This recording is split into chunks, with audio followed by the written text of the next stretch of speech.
Good morning, guys. So we're down in New Jersey with Dumb and Dumber working on this thing. So today the game plan is to try to get the motor in the car. We'll see what happens. I'm gonna wire tuck the motor. I've been working on it. I gotta put the manifold back on it and start untaping the harness and get that all set. I had to finalize some stuff. He doesn't have the right upper coolant neck, so we're taking the bleeder screw out, and I gotta cut this down. We're gonna use that for the IAC.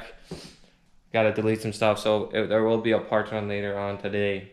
We're gonna try to get the motor in, get the rest of the brake lines plumbed into the car.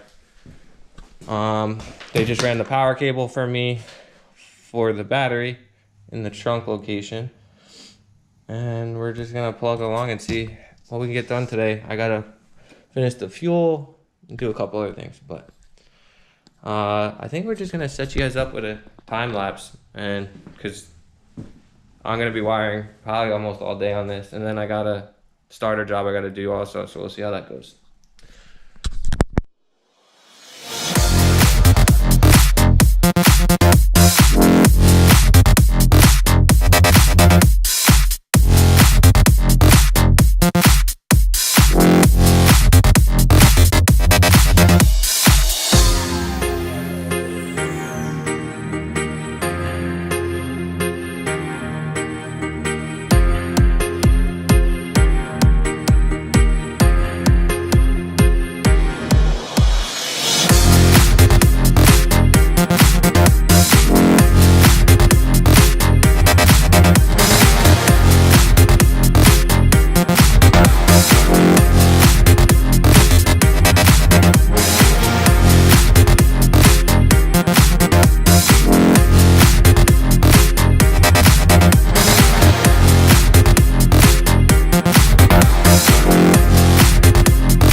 Alright, so after a lot of work, digging up nuts and bolts, I got the map sensor finally on. I actually had to cut some bolts that I found down.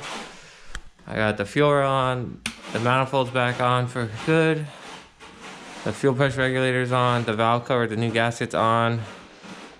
I got a new dizzy cap because it's the Type R dizzy, wrong cap. My modified brake line into coolant line for now because he doesn't have the right upper coolant neck to feed the IAC is done. The new alternator belt is on. All this stuff is nice and tight. Manifold's actually bolted on. Now I need to start the harness, which I don't want to do. I spent entirely too much time digging out nuts and bolts that were missing. So now that my stock is completely wiped out, we will move on. I gotta cut this whole harness apart, stretch stuff out to where it needs to be, and then start taping it back. And then once I get the harness done, the motor can go in the car, finally. So let's keep chugging along and see where we get. Oh, I locked them out of the garage. Poor babies. They're mad.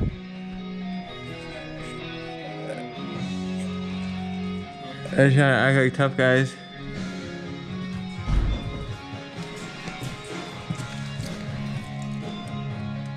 I think they're trying to move the trailer.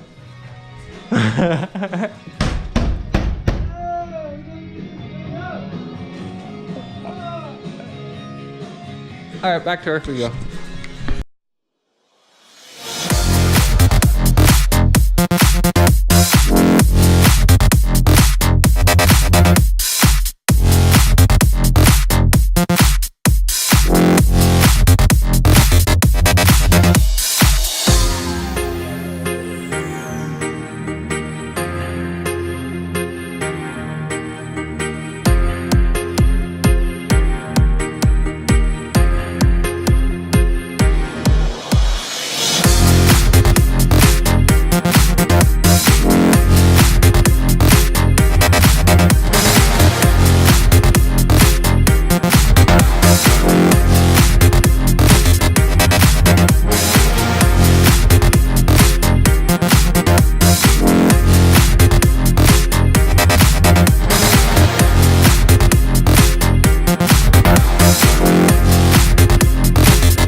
All right, so I got really mad.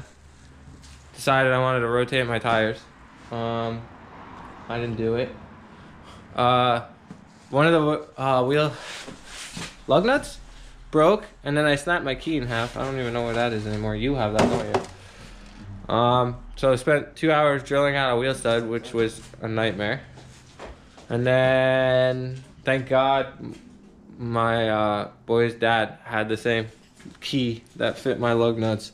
So I got the wheels rotated, which is kind of sketch, but here's the aftermath of me drilling it out. So this is what's left of this piece of shit. Yeah, POS. What a nightmare. I was off center, so it made it a little harder. But I got the intake manifold on, the injectors in, the fuel rail on, the fuel pressure regulators on, the throttle body's bolted in, the coolant neck is on. I started tucking the harness. I still got more to go. Not much though. The rear T-bracket's on. And then this car, wired reverse lights. Found out that the reverse switch in the trans is no good. So he's got to get a new one of those. And then I adjusted the clutch and changed out a couple fuses that he blew. So as for today, that is all that she wrote. And I'll catch you guys on the next one. Please like, share, and subscribe. And stuff's falling down. But I'm going to go home because I'm tired. I'm going to make another video tomorrow. So I'm going to try to get this one up for you guys tonight. Probably Sunday, but I don't know. We'll see. See you guys later. Good afternoon, guys. So I was going over the footage last night of what I actually got. I didn't get a lot, so I'm just gonna add to it a little bit. I'm home. It's the following day. We got snow in Pennsylvania. It's kind of drizzly. I don't want to be doing this, but I'm doing it. So first snowstorm we got, I got home after working like a 22-hour shift, and that's not including driving home from New York City. So I was like driving back and forth, flattening down the snow in my driveway. And my last pass, now you can't even see it in my truck. So I have 20% tints in the front. Originally is what I did because it used to have a cap on it when I first bought it. And then when I got the cap off, I took it back and the guy did 5% over the 20s. He never took the 20s off. So it's dumb dark in the truck. So my last pass, I slid down and I smacked the tree with the mirror before I could even like react. And I did this to my mirror.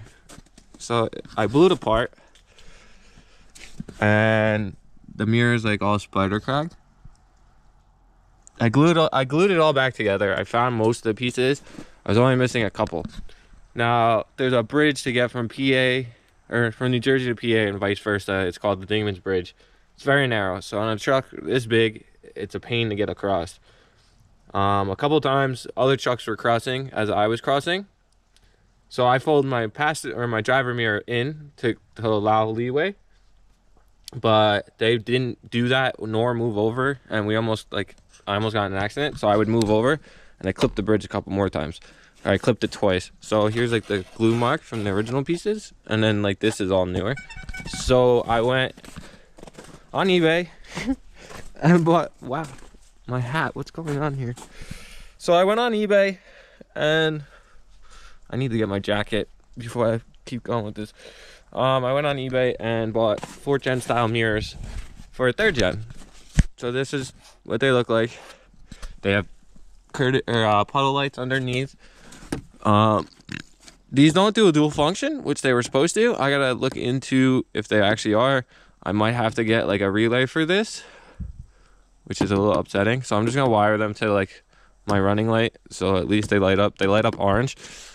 And then it's got the dual mirror on the inside. So instead of, here's my one factory mirror they took off, there's the little blind spot mirror. This whole thing is a blind spot mirror, and then it also flips up also.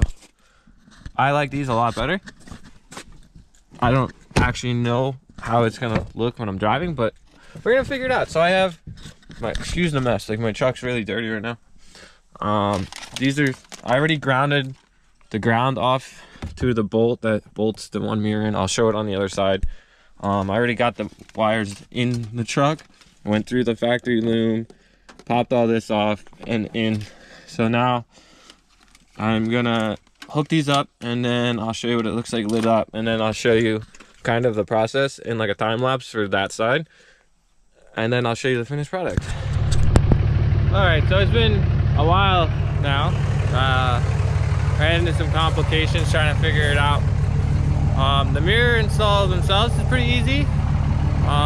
Getting the wires down through the door, I went down through the door through the factory rubber boot, snaked through the plug into the truck. That was a pain. And then trying to figure out where to exactly to tie into. I know they make a control box that allows them to blink and do daytime running lights also, so I'm gonna look into doing that. I didn't get the puddle lights done because I have to tap into interior light, so I gotta figure that out. It's just getting dark and I'm just sick of doing it. So I think they look amazing on the truck.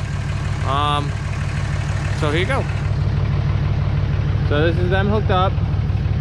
I just have them on parking light. So I think it looks pretty good. It's a nice look. So they work, they fully adjust, they fold in, they flip up. So I'm excited. Let me turn that off. But I thought before, like I said, that I was gonna end the video sorry, I'm just grabbing stuff. I was gonna end the video last night, but I looked into it, I didn't have enough content, so I figured I would do a little update on the truck about my mirrors, getting them put in. Sorry I didn't really film much. I was getting really aggravated.